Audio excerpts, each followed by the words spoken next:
এই গানটিতে বলা হচ্ছে, দুধে আলতা বদন তোমার, চন্দনের সুবাস মাখা। এটি হচ্ছে প্রথম কলি। এর মাঝের একটি কলিতে বলা হচ্ছে, তুমি নারী নাকি পরী, বিধি নিজেই করবে ভুল। অর্থাৎ তুমি কি নারী নাকি পরী, সৃষ্টিকর্তা নিজেই ভুল করবে যে সে তোমাকে নারী বানিয়েছে নাকি পরী বানিয়েছে। আসসালামু আলাইকুম ওয়া রাহমাতুল্লাহি তাআলা ওয়া বারাকাতুহু। কেমন আছেন সবাই? আশা করছি আল্লাহ তাআলার অশেষ রহমতে সবাই ভালো আছেন। আজকে আপনাদের সাথে এমন কিছু শিরকে ভরা বাংলা গান নিয়ে কথা বলবো যে গানগুলি বাংলাদেশের মানুষের কাছে খুবই জনপ্রিয়।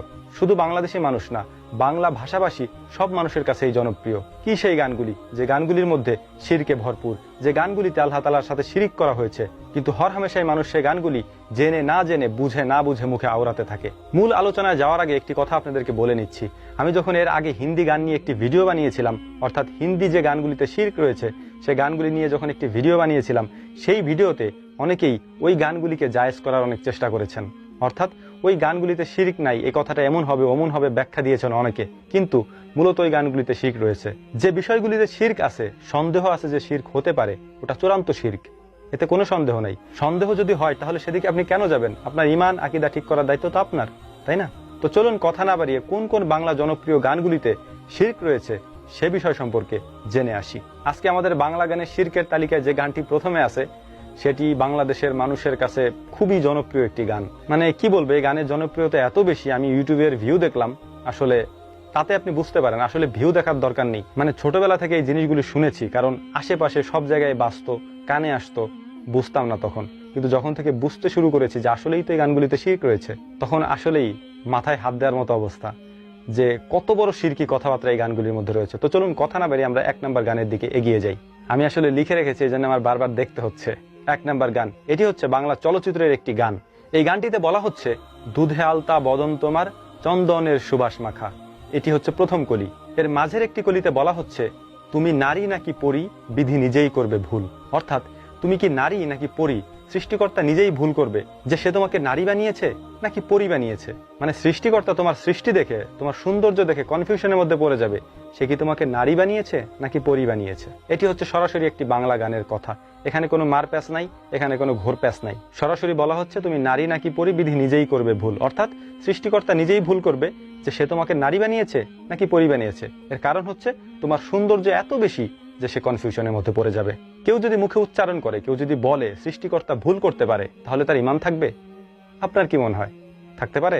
ঈমান থাকবে না, এটাই স্বাভাবিক, কারণ আল্লাহ তাআলা ভুল করতে পারেন না।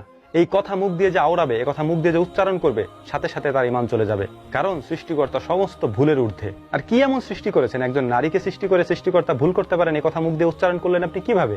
সৃষ্টিকর্তার সৃষ্টিকে এত তুচ্ছ, এত ঠুনকো যে তিনি ভুল করতে পারেন? যাই হোক, এটি তো বলে 1 নম্বর গান। এবার আসা যাক 2 নম্বর গানে। 2 নম্বর গানটিও বাংলা চলচ্চিত্রের একটি জনপ্রিয় গান। এখানে বলা হচ্ছে, ঈশ্বর আল্লাহ বিধাতা জানে আমি তোমাকে কতখানি চাই। অর্থাৎ ঈশ্বরও জানে, বিধাতাও জানে, আল্লাহও জানে, এরা তিনজনই জানে যে আমি তোমাকে কতখানি চাই। অর্থাৎ একজন আরেকজনকে পাওয়ার গুরুত্ব বোঝাতে গিয়ে একথা বলছে যে আমি তোমাকে কতখানি চাই, এরা তিনজনই জানে। যখন আল্লাহ তাআলার সাথে আপনি শিরিক করবেন, অর্থাৎ আপনি তার সাথে কাউকে শরীক করছেন। বিধাতা আল্লাহ তাআলার গুণবাচক নাম নয়, ঈশ্বর আল্লাহ তাআলার গুণবাচক নাম নয়, এ নামে আপনি আল্লাহ তাআলাকে ডাকতে পারবেন না।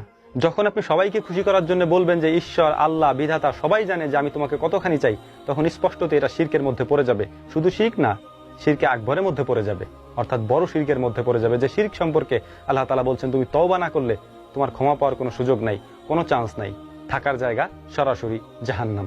শিরক তো শিরকই, কিন্তু এই গানটি আমার কাছে মারাত্মক শিরক মনে হয়েছে, কারণ ঈশ্বর আল্লাহ বিধাতা জানে আমি তোমাকে কতখানি চাই, এখানে আল্লাহর সাথে আরো দুজনকে অ্যাড করা হয়েছে। মানে ঈশ্বরে একটা ধর্মের মানুষ বিশ্বাস করে, বিধাতা একটা ধর্মের মানুষ বিশ্বাস করে, আল্লাহ একটা ধর্মের মানুষে বিশ্বাস করে।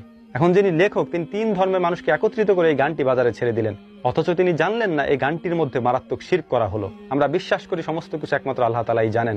এবার আসা যাক 3 নম্বর গানে। এই গানটিতে নবী করিম সাল্লাল্লাহু আলাইহি ওয়াসাল্লামের সাথে ধৃষ্টতা দেখানো হয়েছে।